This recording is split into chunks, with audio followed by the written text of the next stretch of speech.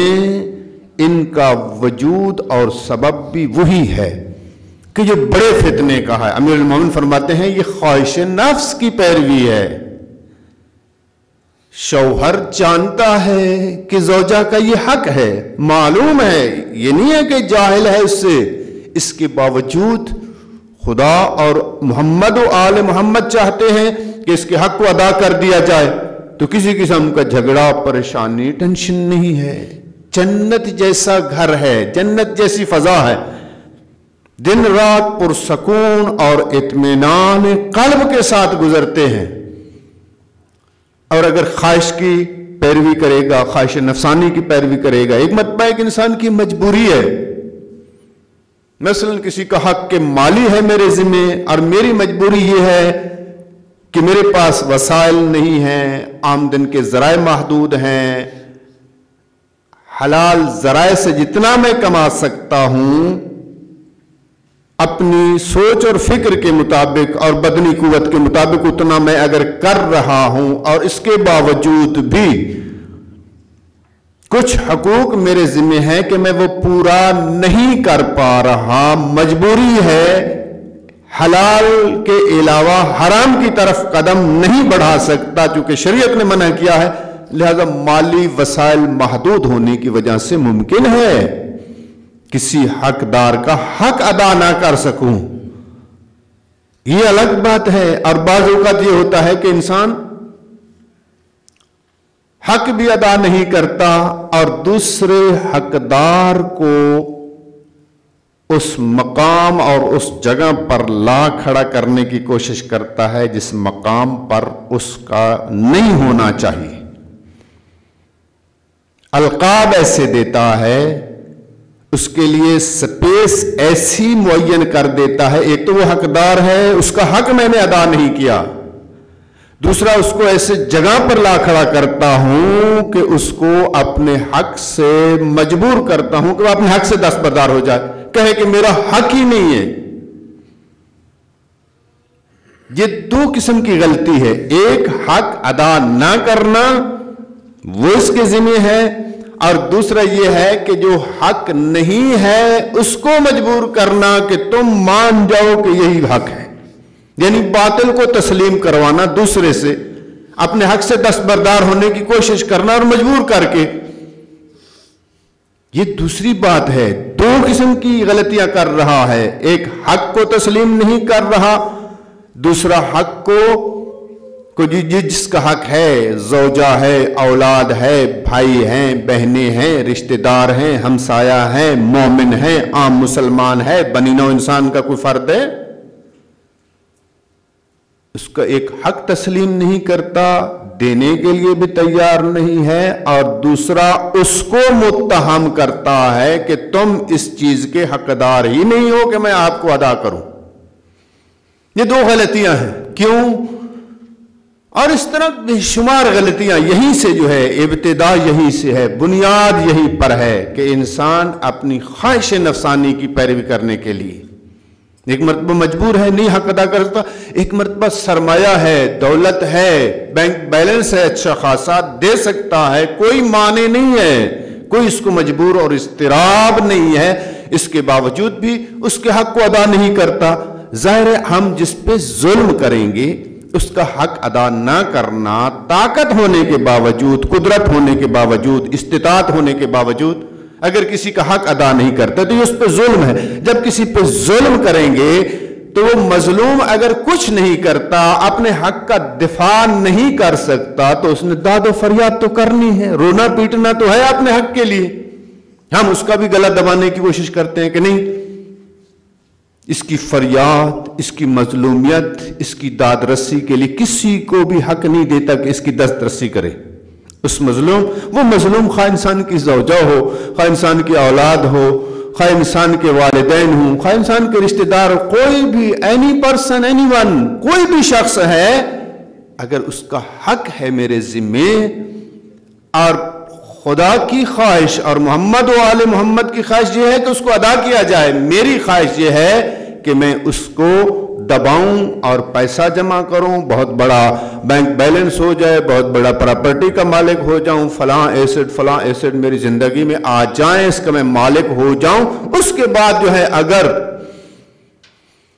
ہو سکا اور توفیق حاصل ہوئی تو پھر اس کا حق ادا کروں گا۔ البتہ بہت مشکل ہے، جتنا انسان دور ہوتا جائے گا، حق سے دور ہوتا جائے گا، عمل حق سے دور ہوتا جائے گا، اتنا ہی انسان مغرور تر ہوتا جائے گا، اتنا ہی ظلم بڑھتا جائے گا، اور ایک وقت آئے گا کہ پوری دنیا کا مالک بھی ہو جائے، اگر ایک پائی کسی کی دینی ہے تو ایک پائی بھی دینے کے لیے انسان تیار نہیں ہوتا۔ یہ نتیجہ ہے اس فتنے کا کہ جو چھوٹی سی غلطی سے شروع ہوا ہے، خواہشات نفسانی سے، اور بڑھتا بڑھتا بڑھتا اتنا فتنہ بن گیا ہے کہ ہو سکتا ہے پورے کے پورے خاندان کو، پوری کی پوری فیملی کو اپنی لپیٹ میں لے لے، اور دوسرا پھر اپنی طرف سے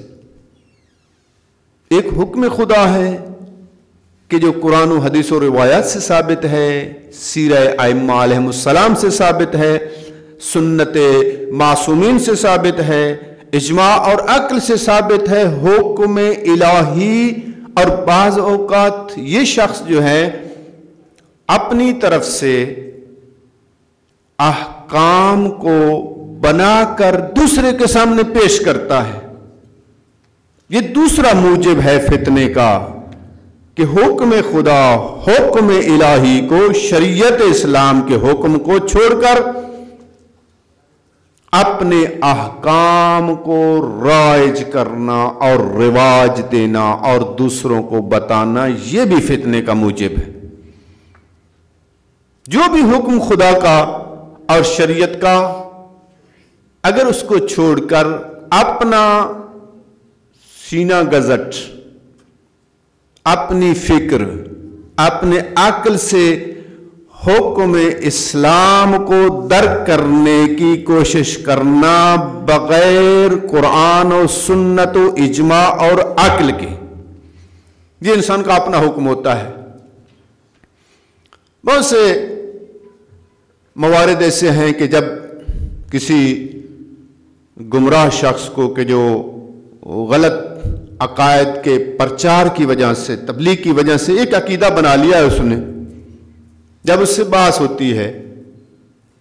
کہ آپ کے پاس کون سی قرآن کی آیت ہے، کون سا معصوم کا فرمان ہے،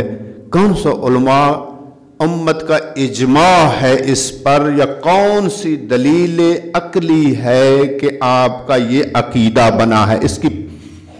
بنیاد کیا ہے، اس کا مبنا کیا ہے، کیوں آپ نے یہ عقیدہ بنا لیا ہے؟ اب بڑا عجیب سا جواب دیتے ہیں، کہتے ہیں قرآن و سنت و اجماع و عقل کو چھوڑیں، ادلہ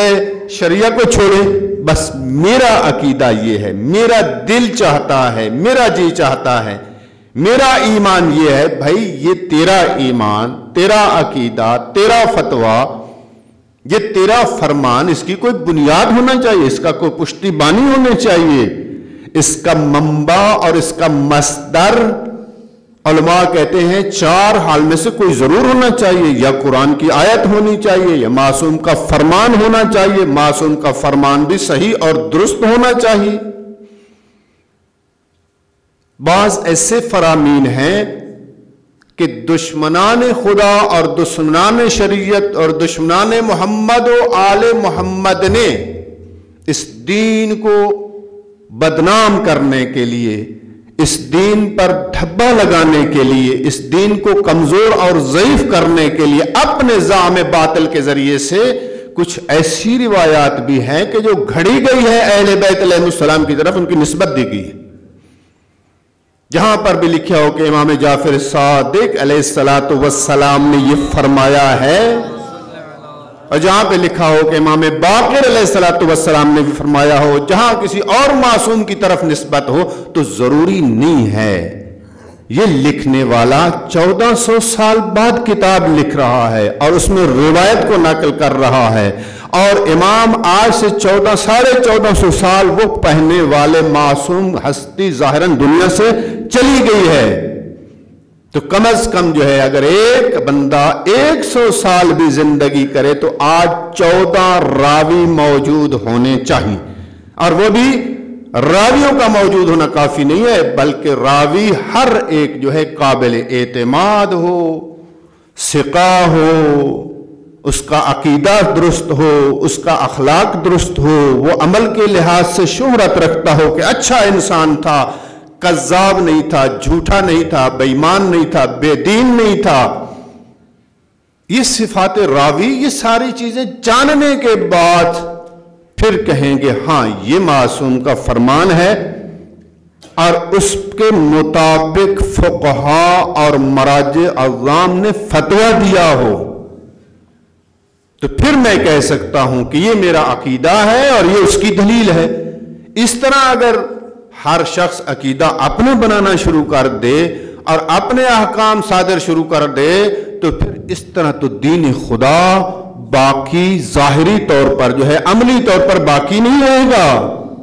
ہر ایک انسان جو ہے آپ خود مفتی بن جائے، خود جو ہے فتویٰ صادر کرنا شروع کر دے اور خود اپنا سینہ گزر دینا شروع کر دے، نہ اس کی تائید میں آیات آ رہی ہیں، نہ اس کی تائید میں روایات آ رہی ہیں، نہ عقل اس کی تائید کر رہا ہے، نہ اجماع فقہا اس کی تائید کر رہا ہے۔ یہ ایک بنیاد ہے فتنے کی، جس کی وجہ سے دنیا میں فتنہ وجود میں آتا ہے۔ اب یہ تو ہے، عرض کر رہا ہوں کہ چھوٹے چھوٹے مسائل، گھریلو مسائل، فیملی کے مسائل، خاندانی مسائل میں جو فتنہ اور فساد ہے اس کی بنیاد بھی یہی چیزیں ہیں۔ یا ہم اپنا فتویٰ وہاں پر صادر کرتے ہیں جس کی وجہ سے فتنہ وجود میں آتا ہے، یا ہمیں پتہ ہے کہ حکم خدا یہ ہے، حکم خدا معلوم ہے، ہم فتویٰ نہیں دیتے، لیکن وہ خواہش محمد و آل محمد، جو خواہش خداوند متعال اور مرضی خداوند متعال ہے، ہم اس کے برعکس اپنی ذاتی خواہشات کو جو ہے ترجیح دیتے ہیں۔ خداوند متعال ہمیں ان فتنوں سے بچنے کی توفیق عطا فرمائے، اور خداوند متعال ہمیں وہ بصیرت اور وہ علم اور وہ نور محمد و آل محمد عطا فرمائے کہ جس کی روشنی میں ہمیں سفر کرنے کے لیے زندگی دی گئی ہے۔ بسم اللہ الرحمن الرحیم۔ والعصر ان الانسان لفی خسر الا الذین آمنوا وعملوا الصالحات وتواصوا بالحق وتواصوا بالصبر۔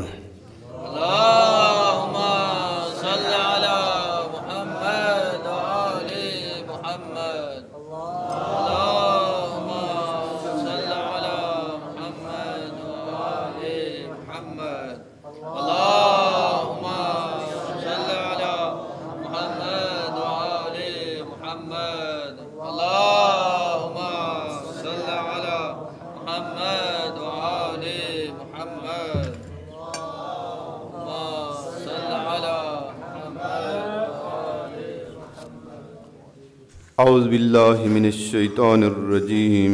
بسم اللہ الرحمن الرحیم۔